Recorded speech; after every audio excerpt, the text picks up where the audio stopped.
So if you lived in ancient Bible times, odds are you lived under the authority of a king. And many of these kings claimed that they were gods, and they would even call themselves the image of God. Meaning they had authority to tell people what to do, order things to be made. Yeah, they got to define good and evil. And these kings would often make statues of themselves, which in Hebrew were called tselem, often translated as idol or image. But for Israel, they didn't view their kings as the God. In fact, they were never supposed to even make images of God. It's exactly right, and that was really unique for that time and culture. This is rooted, first of all, in Israel's belief that you can't reduce the creator God down to any one thing in creation. But there's another reason. People aren't to make images of God because God has already made images of himself. When did he do that? Well, let's go to page 1 of the Bible. And the first person we meet there is God. He's the one with authority over all creation. He speaks and creation obeys, and he defines what is good and not good. In other words, he alone is king. But then surprisingly, as the pinnacle of all of God's creative work, he makes humans, and he calls all of them the image of God. So he gives all humans the authority to rule. Exactly, that's what he goes on to say. He tells the humans to subdue the earth and to rule it. And so this task that once belonged only to elite kings is here in the Bible the task of every human being. This was a revolutionary statement in its day because all humans are being called to rule and to participate in the human project. So what does this mean? I mean, how are we all supposed to rule? So the picture we get in Genesis is gardening. Gardening? Yes. Gardening. So they rule the earth by cultivating it, by harnessing all of the earth's raw potential and then making something more and new out of it. So growing food for each other. Yes, but that also includes growing families then, which become neighborhoods, and then they create communities where people are going to work and take care of each other and build businesses and cities that will expand to new places and so on. So ruling is really the day-to-day acts of our work and creativity. Yes, we take the world somewhere. This is humanity's divine and sacred task. Yeah, and this all sounds really nice. And humans have designed some pretty great things.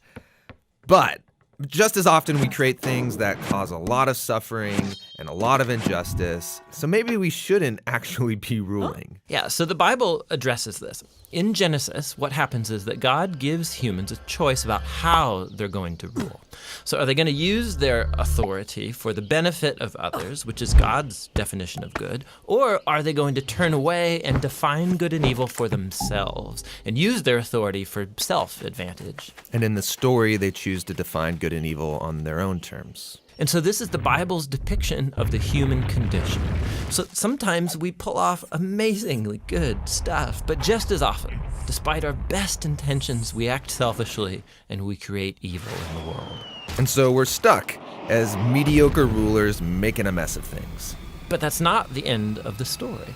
So the Bible goes on and it makes this claim that all of this was resolved when God bound himself to humanity through Jesus. And he showed us what it looks like to truly rule as a human. So what does it look like? Well, Jesus ruled by serving and by seeking the best for others, by putting himself underneath them and loving not just his friends, but also his enemies. And that's not a typical way to rule. And not only that, Jesus confronted the consequences of all of the evil and the death that we have created by our messed up ways of ruling. And he takes it. I mean, he lets it kill him. And so when the New Testament writers looked back to Jesus' resurrection, they see a whole new future opening up for all humanity. Jesus is a new way to be human. Yeah, that's why they called Jesus the image of God, or the new human.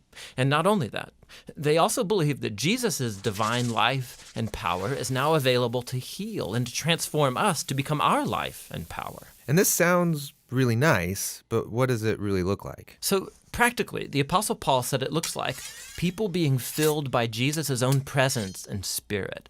filled with love and joy and peace and patience and kindness and goodness and integrity and gentleness and self-control. He says this is the new humanity that God wants to create in us, so that we become people in whom God's image is being restored, people who will move the human project forward. And that's actually how the story of the Bible ends. It's a renewed world where God is on his throne and his servants are all around him, but they're the ones ruling over this new world, taking it into new, uncharted territory with Jesus as their healer and their guide.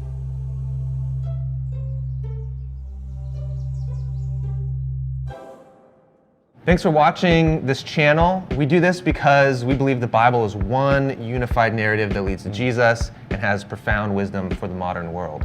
So we're making different video series, some that walk people through the design and message of books of the Bible or whole sections of the Bible. Yeah, we also do a series that take one biblical theme and trace that through the whole narrative arc of the Bible, kind of like the one you just watched.